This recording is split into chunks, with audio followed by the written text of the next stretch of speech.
여러분 안녕하십니까? 프랭크남 시사쇼에서 보내드리고 있는 시사풍자만평. 오늘은 문 뒤에 그는 누구인가? 이제 그만 정체를 밝혀라. 이러한 내용으로 준비했습니다. 지금부터 하는 이야기는 상상 속의 어느 달빛 공화국 이야기입니다.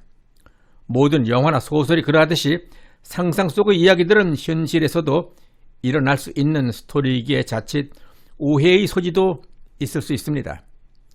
현실로 착각을 하신다거나 또는 이상한 방향으로의 오해가 없으시기 바랍니다.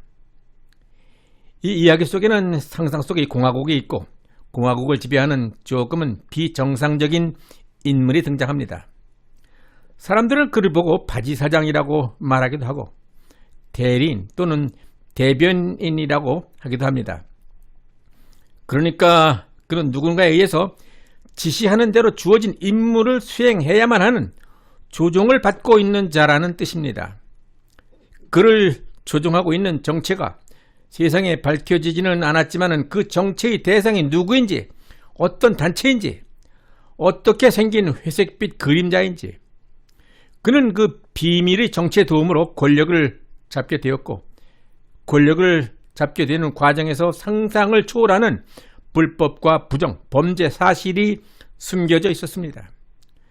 그러한 사실이 세상에 알려지게 되면 자신이 차지하고 있는 권력의 자리가 하루아침에 날아가 버리고 곧바로 범법자 신세가 되어서 재판을 받아야 하며 최소한 45년 이상의 중형을 선고받아야 하므로 항상 불안해하고 공포에 떨면서 살아야만 했던 것입니다.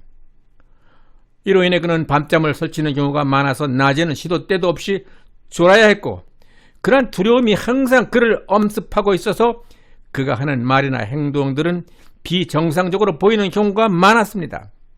그래서 사람들은 그가 혹시 치매에 걸린 것은 아닌가 의심을 하게 되었고 또는 실제로 치매에 걸렸을 것으로 믿고 있는 사람들도 많이 있습니다. 또 한 가지 문제는 그러한 그자의 비밀과 범죄 사실, 그의 모든 약점을 알고 있는 그러한 사람들이 그의 주변에는 많이 있는데 그자들이 자신의 약점을 폭로하지 못하게 하기 위해서는 관리 차원에서 권력의 일부를 나누어 주어야만 했던 것입니다. 그러다 보니 그 상상 속의 달빛 공화국은 아무런 능력도 없는 건달 같은 자들이 권력을 쥐게 되었고 나라 살림은 말 그대로 엉망이 되어서 머지않아 베네수엘라 같은 거지 공화국이 되어가고 있는 그러한 현실인 것입니다. 그러나 달빛 공화국을 다스리는 그 바지사장의 입장에서는 자신이 진 죄가 너무나 많으니까 공화국이야 망하든 말든 그것은 두 번째 문제이고 우선은 어떻게 하든 자신이 감옥에 가지 않을 궁리만 하게 되는 것입니다. 그래서 그는 일단 힘 좀 쓰는 자들에게는 원하는 대로 권력을 나누어 주고 나서 기회를 봐서 서서히 하나씩 한 놈씩 정리를 해버리자라는 것이 그의 숨겨진 속셈이었던 것입니다. 그러기 위해서는 젊고 힘있는 신복이 필요하다는 생각을 하게 됩니다. 그래서 그는 칼 잘 쓰기로 소문이 나 있는 검객 한 사람을 불러들여서 소중하게 보관하고 있던 보검 한 자루를 선물합니다. 그리고 특별한 당부를 합니다. 나는 당신이 당대에 제일 칼솜씨가 뛰어난 검객 중에 검객임을 잘 알고 있소이다. 내가 소중하게 간직하고 있는 이 보검을 그대에게 선물을 할 것이니 앞으로 누가 되었든 잘못이 있는 자는 당신이 이 칼로 제압을 하기 바랍니다. 생명을 위태롭게 하라는 것이 아니라 많은 사람들이 보는 앞에서 이 보검을 휘둘러서 그 자를 말에서 떨어지기만 하고 패배를 인정하게만 하면 되는 것이요. 1라운드에 쉽게 KO시키지 말고 가급적 시간을 끌면서 관중들이 경기에 몰두하고 열광하게 해야 됩니다.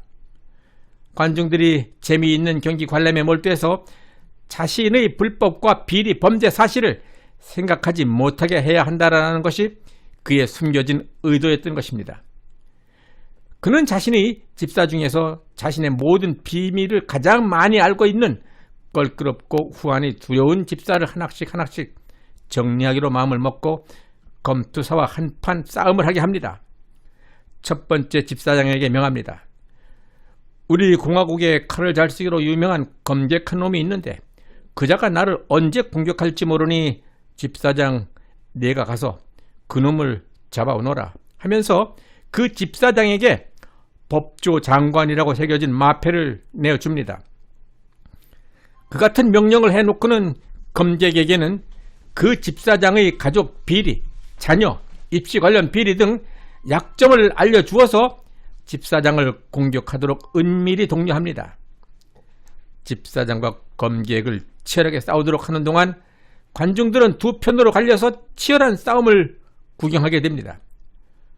관중들은 서로 자기들이 좋아하는 쪽을 응원하고 상대 쪽을 비난하고 하면서 검투사 경기에 열광하게 되는데, 이것은 바로 권력을 쥐고 있는 그자의 음모로서 모든 사람들이 온통 경기에 정신이 팔려서 자신의 과거 엄청난 불법 범죄 사실 자체를 모두 망각할 수 있도록 하자는 그러한 술수였던 것입니다.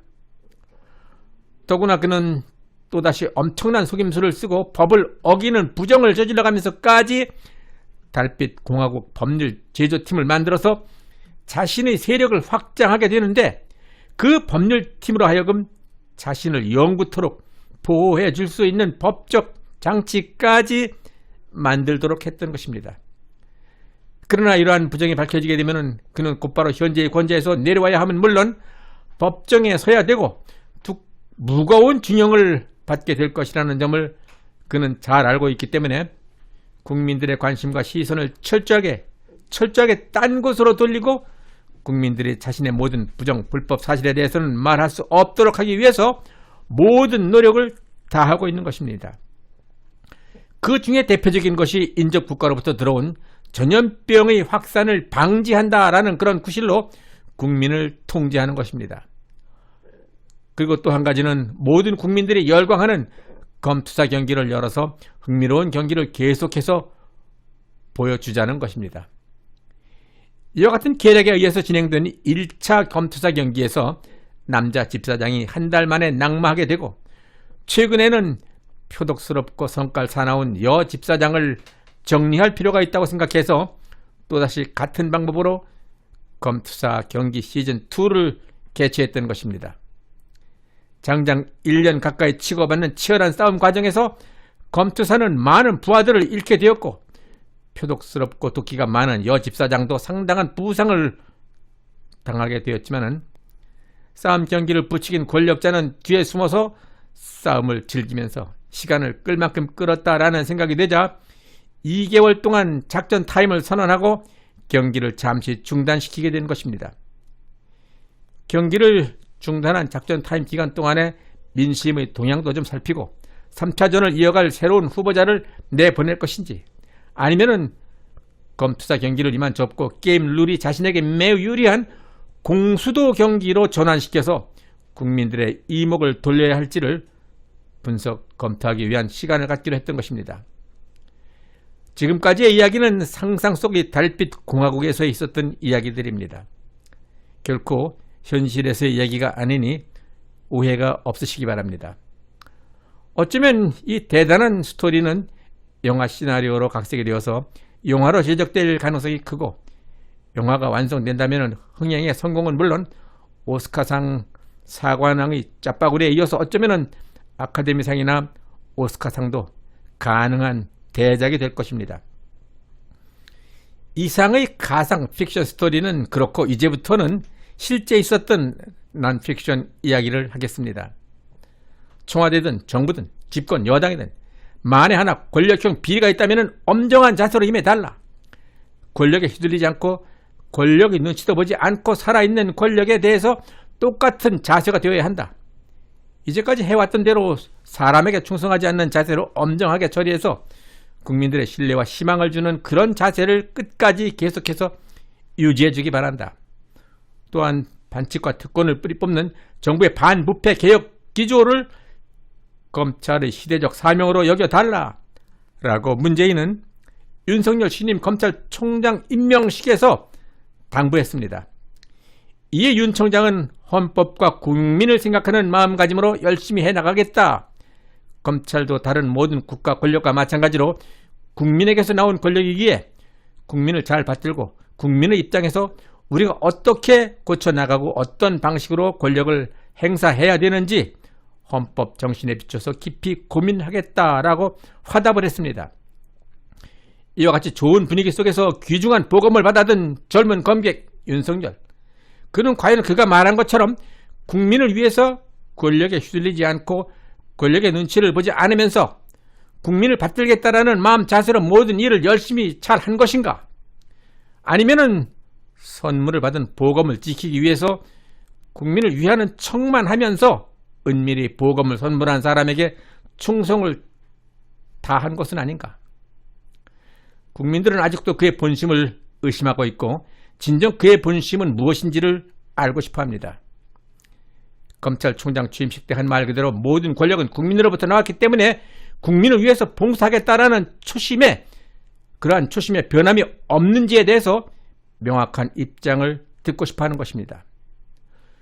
윤 총장 자신이 직접 말한 대로 그가 정말 헌법과 국민을 생각하는 마음가짐으로 국민의 편에 서서 소신껏 국가와 국민을 위해서 모든 일을 하겠다라는 그러한 생각에 변함이 없다면 그간에 있었던 사회로 총선에서의 밝혀진 갖가지 의문점들과 선거 관련 고소 고발 소송건에 대해서 아주 명확한 그의 입장을 밝혀야 했습니다. 그리고 또한 태블릿 PC 등 박근혜 대통령 탄핵 관련 범죄 사실들이 무죄로 판명이 났고 모든 사실들이 헌법에 위반되는 위헌적 판결에 의해서 불법 부당한 탄핵이었다라는 사실을 법을 전공하고 법률로 한 평생을 살아온 그 자신이 누구보다도 잘 알았을 것입니다. 윤 총장 자신이 자신의 입으로 말한 그 책임을 진다라는 차원에서 이번 기회에 4.15 총선 관련 의혹의 모든 진실을 밝혀내야 할 것입니다. 그리고 또한 박근혜 대통령 수사를 총괄 지휘했던 책임자로서 양심에 따라 자신의 과오를 인정을 하고 박근혜 대통령님과 전 국민에게 사과 성명을 발표해야 할 것입니다. 그러한 양심적 결단의 성명 발표를 안 한다면 윤 총장은 문재인의 대국민 기만 속임수 작전을 잘 수행하면서 함께 국민을 배신한 비겁한 검찰총장이라는 비난을 면할 길이 없을 것입니다. 이러한 중요한 일들이 침묵으로 무시된 상태에서 문재인과 추미애의 고도로 계산된 이중 플레이 탄압에 의해서 일시적으로 여론의 지지를 받아서 차기 대권 1위 운운하는 것은 언제 사라지게 될지 모르는 신기루와 같은 허망한 인기라는 점을 명심해야 할 것입니다. 인간은 망각의 동물이라고는 하지만 앞에서 열거한 4.15 총선 관련 의혹과 박근혜 대통령님의 탄핵의 부당성만큼은 아무리 세월이 흘러도 절대로 잊혀지지 않을 것입니다. 그것은 국가의 존망을 결정짓는 가장 중요한 대한민국 헌법적 가치이기 때문입니다. 네, 프랭크남 시사쇼에서 보내드리고 있는 시사만평은 대한민국이 헌정 질서를 되찾고 모든 법 질서가 회복되어서 위헌과 불법에 의해서 저질러진 모든 잘못이 바로 제자리를 찾게 될 수 있는 그러한 일에 더욱더 많은 노력을 경주할 것입니다. 여러분들이 구독과 좋아요 그리고 의견 참여 댓글은 저의 이러한 노력에 큰 힘이 될 것입니다. 종 모양의 알람 설정도 잊지 마시기 바랍니다. 끝까지 시청해 주신 여러분 대단히 감사합니다.